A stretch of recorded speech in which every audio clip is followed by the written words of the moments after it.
लेकिन ये कहना गलत है कि इन 10 सालों में कुछ नहीं हुआ है। और मैंने आपको तथ्यों के साथ कुछ तस्वीरें रखी। अब बढ़े आगे पाठशाला में। त्योहार के सीजन में हमारे अपने घरों से खान पान से जुड़ी ये खबर है जो वाकई डराने वाली है। एक्टिव हो गया है हमारे यहां पर वो वाला सीजन जब गड़बड़ी ही गड़बड़ी आपको चारों तरफ दिखती है, क्योंकि छापे पड़ रहे होते हैं। फूड सेफ्टी डिपार्टमेंट की मिलावट के खिलाफ कार्रवाई का ये चैप्टर आपके सामने रखा। जिस तरह देश में हर साल सावन आता है, जन्माष्टमी आती है, राखी आती है, होली और दिवाली आती है, उसी तरह फूड डिपार्टमेंट की टीम भी आती है। नकली दूध, पनीर, मावा, मिठाई वाले दुकानदारों पर कार्रवाई करती है, छापेमारी करती है, चालान करती है और चली जाती है। लेकिन ये तस्वीर कभी नहीं बदलती है।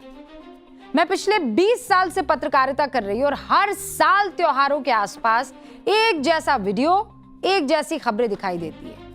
इतना नकली दूध पकड़ा गया, खाद्य विभाग की टीम ने उसे नष्ट करवाया। इतना नकली पनीर, मावा बरामद हुआ, फूड डिपार्टमेंट ने इतना जुर्माना लगाया। मशहूर मिठाई की दुकान पर मिली नकली मिठाइयां, खाद्य विभाग ने कार्रवाई करते हुए नोटिस दिया। ये चल क्या रहा है भैया? आखिर हमारे देश में ऐसी कार्रवाई की मिसाल पेश क्यों नहीं की जाती कि मिलावट करने वाले माफिया की रूह कांप जाए? ऐसा खौफ क्यों नहीं पैदा होता कि कोई मिलावट करने से पहले 100 मर्तबा सोचे कि भैया अगर पकड़ा गया तो सब चौपट हो जाएगा। आप मुझे ठीक से याद करके बताइए, कोई ऐसी कार्रवाई हुई हो जिसमें मिलावट करने वाले दुकानदार को 10 साल की सजा हो गई हो? या आपने ऐसा सुना हो कि मिलावट करने वाली दुकान या कंपनी हमेशा हमेशा के लिए बंद कर दी गई हो? याद पड़ता है ऐसा कुछ? अगर ऐसी कार्रवाई होती तो उसका असर दिखाई क्यों नहीं देता हम लोगों को? क्योंकि ये तस्वीरें तो कुछ और ही कहानी बताती हैं। एक मशहूर विज्ञापन की टैगलाइन हुआ करती थी, मैं याद दिलाती हूँ, भैया दीवार टूटती क्यों नहीं? याद है? आज इन तस्वीरों को देखकर हमारी सरकारों और सिस्टम से एक सवाल बनता है, भैया ये मिलावटी और बेईमान लोगों के मजबूत मनोबल की दीवार टूटती क्यों नहीं है? आखिर आपकी इतनी कार्रवाई के बाद इनके इरादे कमजोर क्यों नहीं होते हैं? इन्हें आपकी कार्रवाई से डर क्यों नहीं लगता है? कोई तो कमी होगी ना, कोई तो दिक्कत होगी कि कायदे और कानून और कार्रवाई के बावजूद मिलावटी माफियाओं का अंत ही नहीं हो रहा। इन लोगों के पास ऐसी कौन सी शक्ति या वरदान प्राप्त है कि हर साल आ जाते हैं? आज मैं आपको बताऊंगी कि आखिर ऐसी कौन सी वजह है कि मिलावट की ये दीवार टूटती क्यों नहीं? ऐसे कौन से दाव पेच है जिनकी मदद से मिलावटी गैंग कानून के चंगुल से निकल जाते हैं? आज खोलेंगे मिलावट के उस पूरे खेल का कच्चा चिट्ठा, जिसका एक एक शब्द आम नागरिक की सेहत और सिस्टम की कमजोरी से जुड़ा हुआ है। तो तैयार हैं आप?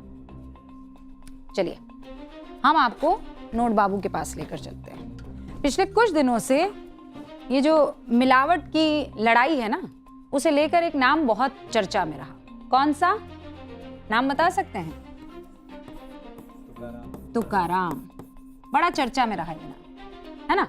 तुकाराम मुंडे का ये नाम महाराष्ट्र खाद्य एवं औषधि प्रशासन के कमिश्नर हैं, जो लगातार मिलावट करने वाले दुकानदार और लापरवाही करने वाले फूड आउटलेट्स पर कार्रवाई कर रहे हैं। लेकिन आपको जानकर हैरानी होगी कि बहुत से लोगों की दुकानें और आउटलेट्स फिर से खुल चुके हैं, जिन जिन पर भी कार्रवाई। और इसके पीछे की वजह मैं आपको आगे बताऊंगी, लेकिन उससे पहले आपको कुछ समझाना चाहती हूं, ठीक है? माफियाओं को सजा कितनी मिल रही है? जो मिलावट के माफिया है ना, ये जो मिलावटी माफिया हैं, इनका एक अलग ही खेल चलता है। पिछले 5 सालों की अगर मैं बात करूं तो, ठीक है, साल कितने? 5 साल। कौन से वाले? 2021 से 2025, ठीक है? कितने हो गए? 5 साल। पिछले 5 साल में ये डेटा बताता है कि मिलावट के जो मामले हैं 1 लाख लगभग 95 या 85,000, 1,85,000, 1,85,000 मामले यहां पर आए हैं। ठीक है, मतलब आप इसको, और फाइन कितने लोगों ने दिया? 75%। ठीक है, 75% लोगों ने क्या दिया?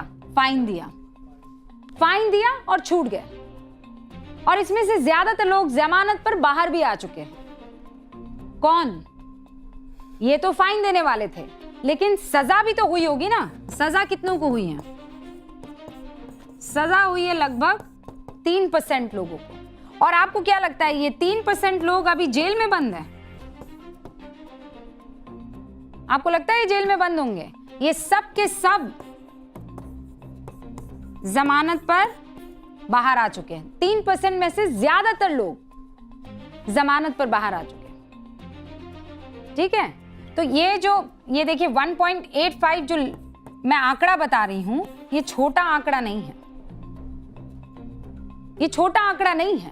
पिछले 5 सालों में इन जितने भी मामले पकड़े गए हैं, उन सारे के सारे मामलों में अगर आप जानेंगे तो आपको ये एहसास हो जाएगा कि सबसे महत्वपूर्ण हो जाता है ये 3% और ये 75%।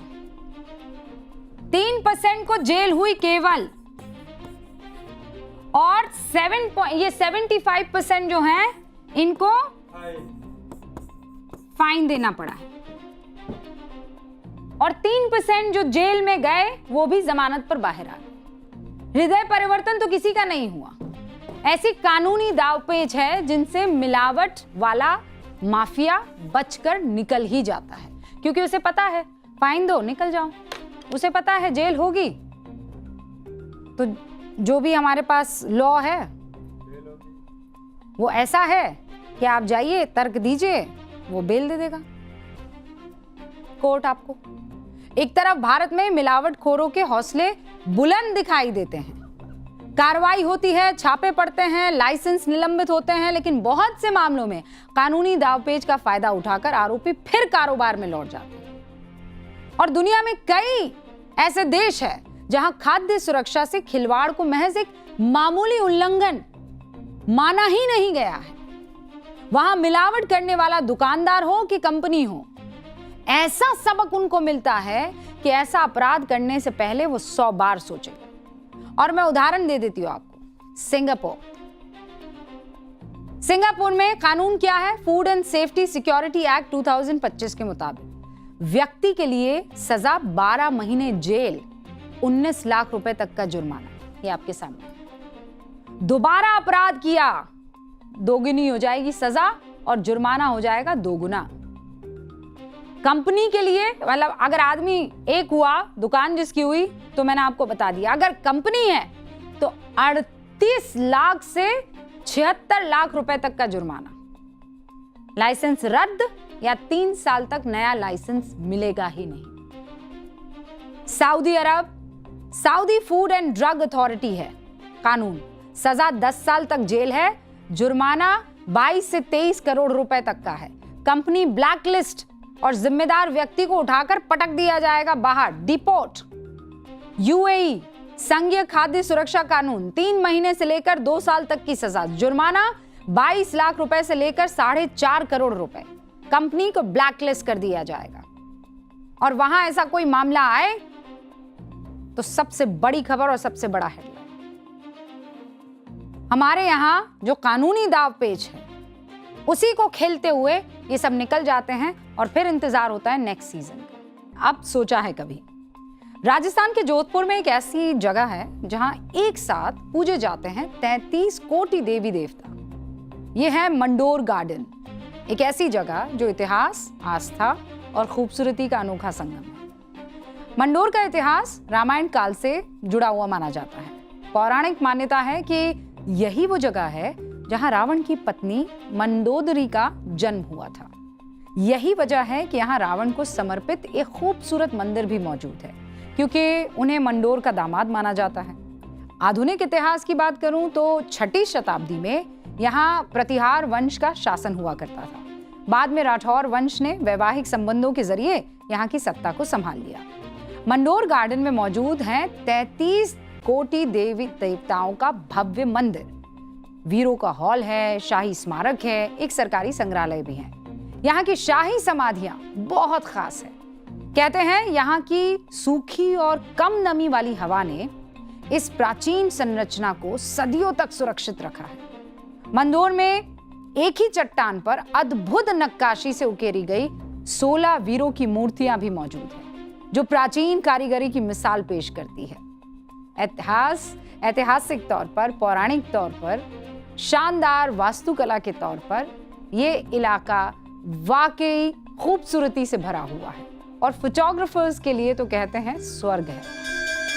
घंटी बज गई है, यानी वक्त मेरे जाने का, इस वादे के साथ कि कल फिर हाजिर हो जाएंगे 8:50 पर। कहाँ?